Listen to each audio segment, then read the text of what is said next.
Iran ने Saudi अरब में दुनिया की सबसे बड़ी तेल रिफाइनरी में से एक रास तानूरा पर हमला किया। यह रिफाइनरी सऊदी अरब की सरकारी तेल कंपनी है, सऊदी अरामको की है।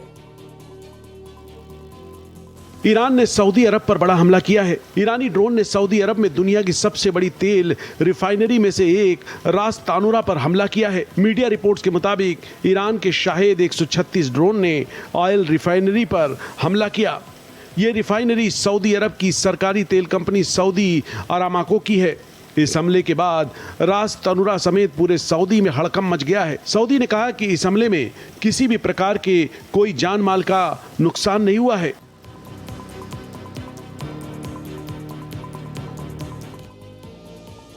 अमेरिका के F-15 फाइटर जेट कुवैत में क्रैश हो गया। फाइटर जेट उड़ा रहा पायलट और उसका सहयोगी एजेक्ट कर गए। पैराशूट के जरिए वो सुरक्षित जमीन पर आ गए। ईरान के साथ जंग में डोनाल्ड ट्रंप को पहला बड़ा झटका लगा है। अमेरिका का एक F-15 फाइटर जेट कुवैत में क्रैश हो गया। फाइटर जेट उड़ा रहा पायलट और उसका सहयोगी इंजेक्ट कर गए। पैराशूट के जरिए वो सुरक्षित जमीन पर आ गए। वहीं सोशल मीडिया पर वायरल हो रहे वीडियो में देखा जा रहा है कि प्लेन धीरे धीरे ग्लाइड करते हुए क्रैश हो रहा है। देखने से लगता है कि उसका इंजन काम नहीं कर रहा है। ये जेट ऐसे समय में क्रैश हुआ है जब अमेरिका के साथ ईरान की जंग चल रही है। ईरान इजराइल और मिडिल ईस्ट में मौजूद सैन्य ठिकानों पर लगातार हमला कर रहा है। पाकिस्तान के अलग अलग इलाकों में हिंसक प्रदर्शन हो रहे हैं। हालात को देखते हुए अमेरिकी दूतावास ने 2 मार्च यानी आज के लिए सभी अपॉइंटमेंट रद्द कर दिए हैं। ईरान के सुप्रीम लीडर अयातुल्ला अल खामेनेई की मौत के बाद पाकिस्तान में हिंसक प्रदर्शन हुआ। प्रदर्शनकारी अमेरिकी दूतावास में घुस गए थे और तोड़फोड़ की थी।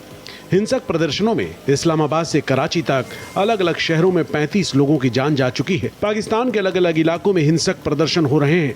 हालात को देखते हुए अमेरिकी दूतावास ने 2 मार्च यानी आज के लिए सभी अपॉइंटमेंट रद्द कर दिए हैं। इस्लामाबाद में अमेरिकी दूतावास ने सोशल मीडिया प्लेटफॉर्म एक्स पर पोस्ट कर जानकारी दी है। इधर ईरान ने बहरीन में बैलिस्टिक मिसाइलें दागी। बहरीन नौसेना सहायता गतिविधि केंद्र से काले धुएं के घने बादल उठते देखे गए, जहां अमेरिकी नौसेना के 5वें बेड़े का मुख्यालय मौजूद है। ईरान ने अपने पड़ोसी देश बहरीन पर भी मिसाइलें दागी हैं। ईरान ने बहरीन में कई जगह मौजूद अमेरिकी बेस पर अटैक किया है। बहरीन नौसेना सहायता गतिविधि केंद्र से काले धुएं के घने बादल उठते देखे गए हैं, जहां अमेरिकी नौसेना के 5वें बेड़े का मुख्यालय स्थित है। बताया जा रहा है कि ईरान द्वारा दागी गए बैलिस्टिक मिसाइलों और ड्रोन हमलों में इस अड्डे को एक बार फिर निशाना बनाया गया है। यह हमला ईरान में इजराइल और अमेरिका के हमलों के बाद हुआ।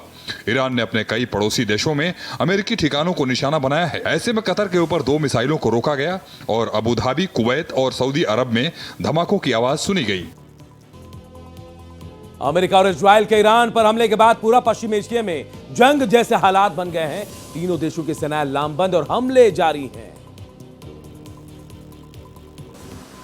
अमेरिका और इजराइल ने संयुक्त रूप से कार्रवाई करते हुए ईरान पर भीषण हमले किए, जो तीसरे दिन भी जारी हैं। इसके जवाब में ईरान ने भी कई देशों में बने अमेरिकी सैन्य संगठनों पर हमले किए हैं, जिससे पूर्व पश्चिम एशिया में टकराव बढ़ता जा रहा है। दूसरी तरफ ईरान की जमकरा मस्जिद पर इंतकाम का लाल झंडा फहराया गया है। ईरान ने जवाबी हमले में करारा जवाब देने का दावा करते हुए इजराइल और पश्चिमी एशिया में स्थित कई अमेरिकी सैन्य संगठनों को निशाना बनाया है। पश्चिमी एशिया के देशों ने अपने एयर स्पेस बंद कर दिए हैं। ईरान पर हुए हमले के बाद तेहरान सहित कई शहरों से लोगों का पलायन जारी है। लोग शहर छोड़कर सुरक्षित जगहों की तलाश में शहर से बाहर भाग रहे हैं। इजराइल और अमेरिका के हमले के बाद ईरान ने खाड़ी देशों में रहने वाले लोगों को बेचैन कर दिया है। ईरान के हवाई हमलों की खबर पाकर अपनों की खैरियत को लेकर फिक्रमंद हो उठे हैं। इसके बाद व्हाट्सएप सहित कई माध्यमों से लोग अपनों से संपर्क कर कुशलता जानते रहे। इजराइल, अमेरिका और ईरान के बीच तनाव के चलते माहौल खराब हो उठा है। ये तस्वीरें आप गौर से देखिए। तेहरान पर हमला हुआ है। इजराइल के साथ तनाव की वजह से हजारों लोग ईरान से पलायन करने को मजबूर हैं। इधर तालिबान ने दावा किया है कि उसने पाकिस्तान के कई सैन्य ठिकानों को टारगेट किया। इनमें रावलपिंडी का एयरबेस नूर खान भी शामिल है। अफगानिस्तान और पाकिस्तान के बीच जारी जंग का दायरा बढ़ता जा रहा है। तालिबान ने दावा किया कि उसने पाकिस्तान के कई सैन्य ठिकानों को टारगेट किया है। अफगानिस्तान के रक्षा मंत्रालय ने बताया कि उसकी एयरफोर्स ने कई पाकिस्तानी सैन्य ठिकानों पर सटीक हवाई हमले किए हैं। इनमें रावलपिंडी का एयरबेस नूर खान भी शामिल है। तालिबान के इस हमले से दोनों देशों के बीच जंग और भड़क सकती है। भारत ने पिछले साल मई में ऑपरेशन सिंदूर के दौरान नूर खान एयरबेस को निशाना बनाया था। ईरान ने खाड़ी क्षेत्र में जवाबी हमले तेज करने के बीच इराक के एरबिल स्थित अमेरिकी अड्डे पर ताजा हमला किया है। अमेरिका और इजराइल के हमले के जवाब में ईरान ने मध्य पूर्व में स्थित कई अमेरिकी सैन्य संगठनों को निशाना बनाया है। ईरान ने इजराइल पर मिसाइलें और ड्रोन दागी है, साथ ही सऊदी, यूएई जैसे देशों पर भी मिसाइल गिरा रहा है। इस संघर्ष ने क्षेत्रीय तनाव को बढ़ा दिया है और कई देशों में हवाई यातायात प्रभावित हुए हैं। इजराइल और अमेरिका के हमले के जवाब में ईरान क्षेत्र के मुस्लिम देशों पर रॉकेट दाग रहा है। वजह है इन देशों में अमेरिकी सैन्य संगठनों का होना। इजराइल, अमेरिका और ईरान के बीच जंग का तीसरा दिन है। इजरायली सेना के मुताबिक जंग के पहले 30 घंटों में 2000 से ज्यादा बम बरसाए गए। इजरायली सेना के मुताबिक जंग के पहले 30 घंटों में 2000 से ज्यादा बम गिराए गए हैं। इस दौरान फाइटर जेट्स ने 700 से ज्यादा उड़ानें भरी हैं। ईरान ने जवाब में इजराइल समेत 9 देशों में अमेरिकन बेस पर हमले किए हैं। इजरायली प्रधानमंत्री नेतन्याहू ने कहा कि आने वाले दिनों में तेहरान पर हमले और तेज होंगे। ईरान में सत्ता संभालने के लिए फिलहाल 3 लोगों की एक अस्थायी समिति बनाई गई है। डोनाल्ड ट्रंप ने कहा है कि अमेरिकी हमलों ने ईरान के नौसैनिक मुख्यालय को बुरी तरह से क्षतिग्रस्त कर दिया है, जिससे वो काफी हद तक नष्ट हो गया है।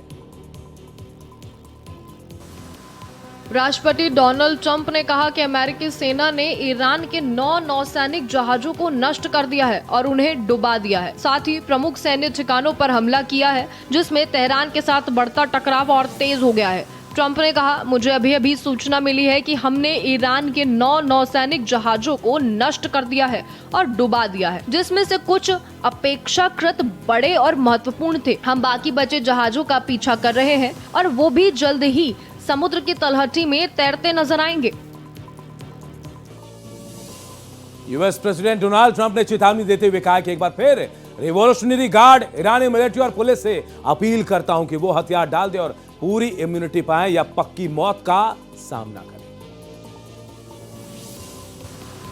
बढ़ते तनाव के बीच अमेरिकी राष्ट्रपति ट्रंप ने ईरान को अब तक की सबसे खतरनाक चेतावनी देते हुए साफ कह दिया है, अगर ईरान की रेवोल्यूशनरी गार्ड सेना और पुलिस ने हथियार नहीं डाले तो उनके लिए मौत तय है।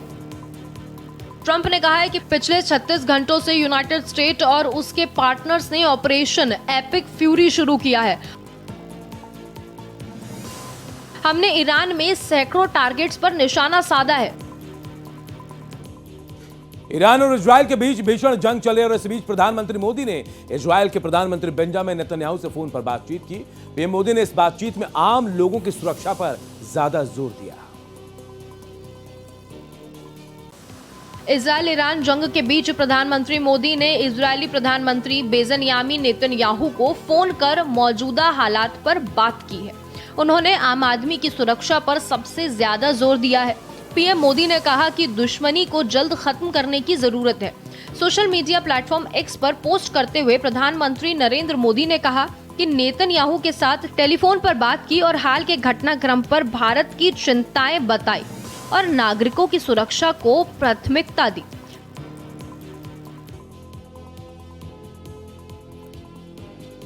कनाडा के प्रधानमंत्री मार्क कार्नी ने दिल्ली के हैदराबाद हाउस में प्रधानमंत्री नरेंद्र मोदी से मुलाकात की। प्रधानमंत्री मोदी और मार्क कार्नी के बीच व्यापार, ऊर्जा और महत्वपूर्ण प्रौद्योगिकी के क्षेत्र में अहम समझौते हुए। कनाडा के प्रधानमंत्री मार्क कार्नी भारत के दौरे पर हैं। आज उन्होंने दिल्ली में प्रधानमंत्री नरेंद्र मोदी से मुलाकात की। हैदराबाद हाउस में दोनों नेता मिले। इस दौरान दोनों नेताओं ने हाथ मिलाते हुए फोटो खिंचवाई और फिर उनके बीच द्विपक्षीय मीटिंग भी हुई। प्रधानमंत्री मोदी और उनके कनाडाई समकक्ष मार्क कार्नी के बीच व्यापार, ऊर्जा और महत्वपूर्ण प्रौद्योगिकी के क्षेत्र में अहम समझौते हुए। क्रिटिकल मिनरल्स, रिन्यूएबल एनर्जी और संस्कृति पर भी करार हुआ। इस दौरान पीएम मोदी ने कनाडा को भारत का अच्छा दोस्त बताया। उन्होंने कहा कि दोनों देशों के संबंधों में सकारात्मकता आई है। खामनेई की मौत के बाद यूपी के बाराबंकी में शोक सभा का आयोजन किया गया। बाराबंकी के किंतूर गांव में खामनेई के पुराने पारिवारिक संबंध हैं। इस्राइल और अमेरिका के संयुक्त हमले में ईरान के supreme leader Ayatollah Ali Khamenei की मौत की पूरी दुनिया में चर्चा हो रही है। इसी बीच बाराबंकी का किंतूर गांव शोक में डूबा नजर आया। खामेनेई की मौत के बाद यूपी के बाराबंकी में शोक सभा का आयोजन किया गया। बाराबंकी के किंतूर गांव में से खामेनेई के पुराने पारिवारिक संबंध हैं। उनके दादा सैयद अहमद मुसवी हिंदी यहीं पैदा हुए थे। उनकी विरासत को आगे चलकर खामेनेई ने संभाला। ईरान पर हुए हमले के विरोध में इंदौर में शिया समाज ने काले कपड़े पहनकर जोरदार प्रदर्शन किया। शहर के कई इलाकों में बड़ी संख्या में शिया मुस्लिम इकट्ठे हुए। देश के कई हिस्सों में ईरान पर हुए हमले का विरोध प्रदर्शन हो रहा है। वहीं इंदौर में भी शिया समाज ने काले कपड़े पहनकर जोरदार प्रदर्शन किया। शहर के कई इलाकों से बड़ी संख्या में शिया समुदाय इकट्ठे हुए, जिनमें महिलाओं की भी भागीदारी रही। प्रदर्शन के दौरान महिलाओं ने रोते हुए अपने नेता खामेनेई को श्रद्धांजलि दी। प्रदर्शन में शामिल लोगों ने दुनिया के देशों से इस मुद्दे पर खुलकर सामने आने की अपील की और भारत सरकार से भी इस मामले में हस्तक्षेप करने की मांग की। उन्होंने प्रधानमंत्री से अपील की कि भारत सरकार आधिकारिक तौर पर इस घटना का विरोध दर्ज कराए और ईरान पर हुए हमले की निंदा करे। इधर संभल में होली से पहले मस्जिदें ढक दी गई हैं। जामा मस्जिद समेत सभी 10 मस्जिदों को प्रशासन ने ढकवाया है। संभल में होली से पहले मस्जिदें ढक दी गई हैं। होली जुलूस मार्ग पर स्थित जामा मस्जिद समेत सभी 10 मंदिरों को प्रशासन ने ढकवाया है। होली के दिन किसी मस्जिद पर रंग गुलाल गिरने से कोई विवाद ना पैदा हो, जिसके मद्देनजर प्रशासन ने ये एहतियातन इंतजाम किए हैं। 4 तारीख को होली की चौपाई होगी और आरएसएस की एक यात्रा भी निकलती है। कुल मिलाकर होली पर 4 जुलूस निकलते हैं, जिनमें से 1 निकल चुका है। वहीं अभी 3 जुलूस निकलने बाकी हैं। मस्जिदों को ढके जाने के प्रशासन के फैसले को लोगों ने बढ़िया बताया है। जयपुर के गोविंद देव जी मंदिर में पुष्प फागोत्सव का आयोजन रहा हुआ। इस मौके पर भगवान कृष्ण के होली खेलने की मनोहर लीलाओं का सुंदर मंचन किया गया। जयपुर के आराध्य देव गोविंद देव जी मंदिर में पुष्प फागोत्सव का आयोजन हो रहा है, जिसकी धूम गोविंद प्रेमियों के सिर पर चढ़कर बोल रही है। राजस्थानी फाग कलाकारों की प्रस्तुतियां और भजन लोगों को खूब पसंद आ रही है। ये सिर्फ देसी नहीं बल्कि विदेशी मेहमानों को भी खूब पसंद आ रही है। इस मौके पर भगवान कृष्ण के होली खेलने की मनोहर लीलाओं का सुंदर मंचन किया जा रहा है। यहाँ कलाकार भक्ति, संगीत, डांस और फूलों से ठाकुर जी को रिझा रहे हैं और श्रद्धालुओं को मंत्रमुग्ध कर रहे हैं। गाजियाबाद के लोनी में यूट्यूबर सलीम वास्तविक पर हुए जानलेवा हमले के मुख्य आरोपी जिशान को पुलिस ने मुठभेड़ में मार गिराया है। उत्तर प्रदेश के गाजियाबाद के लोनी में यूट्यूबर सलीम वास्तविक पर हुए जानलेवा हमले के मुख्य आरोपी जिशान को पुलिस ने मुठभेड़ में मार गिराया है। एनकाउंटर के दौरान जिशान को 2 गोलियां लगी और घायल हालात में अस्पताल ले जाने पर इलाज के दौरान उसकी मौत हो गई। खास बात यह है कि एक दिन पहले ही मुख्यमंत्री योगी आदित्यनाथ ने हमलावरों के खिलाफ सख्त कार्रवाई का ऐलान किया था। बता दें कि शुक्रवार सुबह बाइक सवार 2 हमलावर सलीम वास्तविक के दफ्तर में घुसे और चाकू से उनकी गर्दन और पेट पर ताबड़तोड़ वार किया। राजस्थान के सिरोही में चोरों ने घर में घुसकर रखे बैग से करीब 1.5 लाख रुपए की नकदी लेकर फरार हो गए। राजस्थान के सिरोही में चोरों ने एक घर में धावा बोलते हुए चोरी की एक बड़ी वारदात को अंजाम दिया है।